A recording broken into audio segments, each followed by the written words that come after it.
Example number 39 को देखो, NCERT के अंदर दिया हुआ है। बहुत सारे बच्चे डाउट में रहते हैं ना, लेकिन बड़ा सिंपल सा ये क्वेश्चन है, बस समझ में आना चाहिए। अगर आपने 2-3 बात नोट कर ली तो आपके काम में आ जाएंगे, आपका ये क्वेश्चन हो जाएगा। क्वेश्चन बोल रहा है कि एक वुडन ब्लॉक है जिसका मास जो है वो 2 किलो का है, उसको आपने रेस्ट में रख दिया है एक सॉफ्ट हॉरिजॉन्टल फ्लोर पर।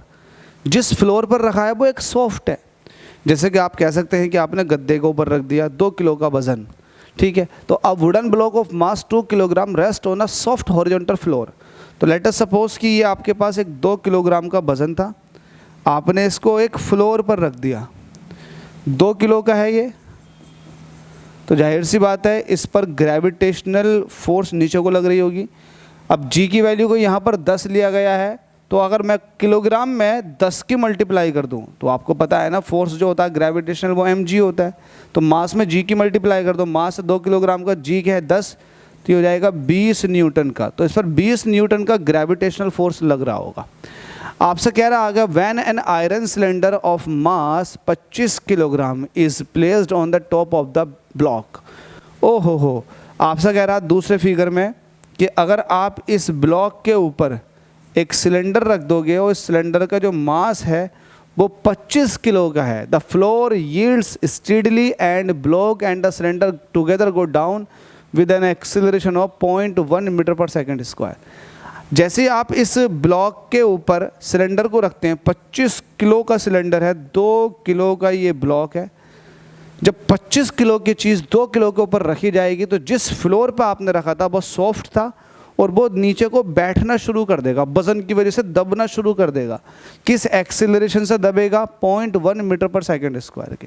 तो आपसे कह रहा what is the action of the block on the floor. आहा, ये जो ब्लॉक है, ये ब्लॉक का एक्शन कितना लग रहा होगा फ्लोर पर।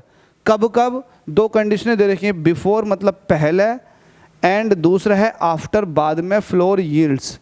तो आपसे कह रहा पहले बताओ आप, तब जब फ्लोर के ऊपर जस्ट रखा था ब्लॉक, अकेला ब्लॉक रखा था, वो फ्लोर नीचे को नहीं दबा था। दूसरा आपको तब बताना है जब आपने फ्लोर के ऊपर ब्लॉक और ब्लॉक के ऊपर 25 किलो का वजन और रख दिया और ये फ्लोर जो है दबना शुरू कर देता है, तो आपको तब भी नॉर्मल रिएक्शन बताना फ्लोर का। तो हम बता देंगे। पहला वाला वो केस है जब आपने सिर्फ और सिर्फ ब्लॉक रखा था, तो आपको पता है according to the law of conservation of according to the Newton's third law, action reaction. पहली वाली केस में सिर्फ ब्लॉक रखा था आपने 2 किलो का, फ्लोर पे कोई फ़र्क नहीं पड़ा था, ये ऐसा का ऐसे ही था, तो जाहिर सी बात है ये रुका हुआ है, तो जितना वेट नीचे को लग रहा है इतना ही नॉर्मल रिएक्शन फ्लोर लगा रहा होगा according to the Newton's third law. Action जो है वो रिएक्शन के बराबर है। तो यहाँ पर लिख देंगे सॉल्यूशन। तो आपको फर्स्ट केस की बात बता देते हैं बिफोर की। तो आपको पता है according to Newton's third law के जो नॉर्मल रिएक्शन है वो mg के बराबर होगी और mg की वैल्यू आ चुकी है 20 न्यूटन। तो आपसे ये पूछा गया कि बताओ नॉर्मल रिएक्शन कितना होगा, तो ये 20 न्यूटन के बराबर होगा। तो एक पार्ट तो यहाँ से ये फिनिश हो जाता है।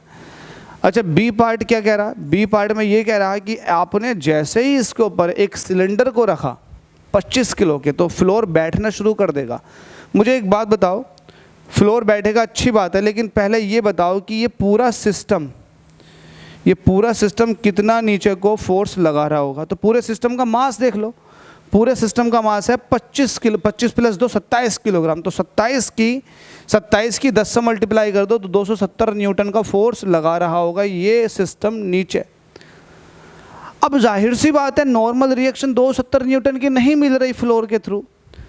जब नहीं मिल रही, उतना रिएक्शन नहीं मिल रहा, तो जाहिर सी बात है ये फ्लोर दबना शुरू हो जाएगा। ऐसा समझ लो ना कि आपने कोई प्लास्टिक की ट्रे लेकर आ गए, ये प्लास्टिक का स्टैंड लेकर आ गए, तब उस स्टैंड पर ज़्यादा वजन नहीं रख सकते ना। अगर ज़्यादा वजन रख दोगे तो वो पिचक जाएगा।